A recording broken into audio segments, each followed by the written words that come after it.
Now let me tell you what we found.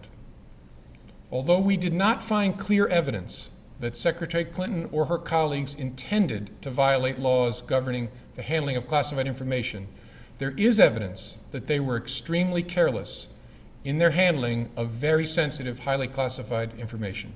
For example, 7 email chains concern matters that were classified at the top secret special access program at the time they were sent and received.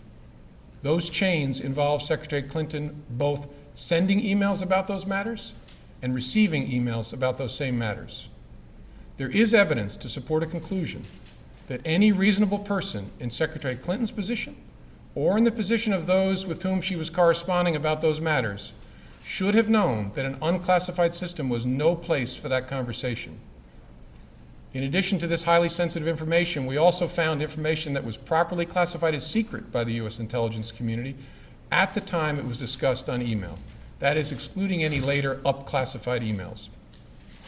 None of these emails should have been on any kind of unclassified system, but their presence is especially concerning because all of these emails were housed on unclassified personal servers, not even supported by full-time security staff like those found at agencies and departments of the United States government, or even with a commercial email service like Gmail. I think it's also important to say something about the marking of classified information. Only a very small number of the emails here containing classified information bore markings that indicated the presence of classified information. But even if information is not marked classified in an email, participants who know or should know that the subject matter is classified are still obligated to protect it.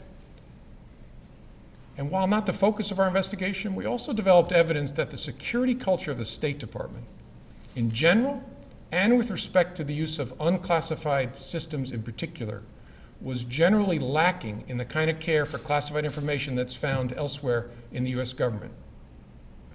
With respect to potential computer intrusion by hostile actors, we did not find direct evidence that Secretary Clinton's personal email domain, in its various configurations since 2009, was hacked successfully.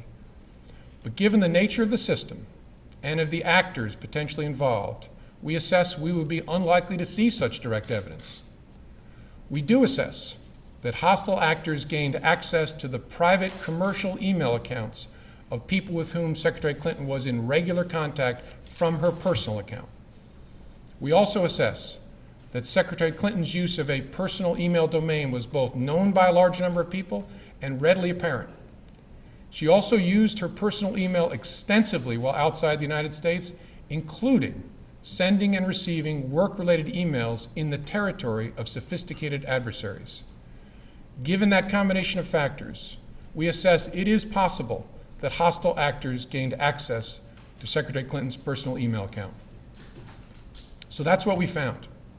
Finally, with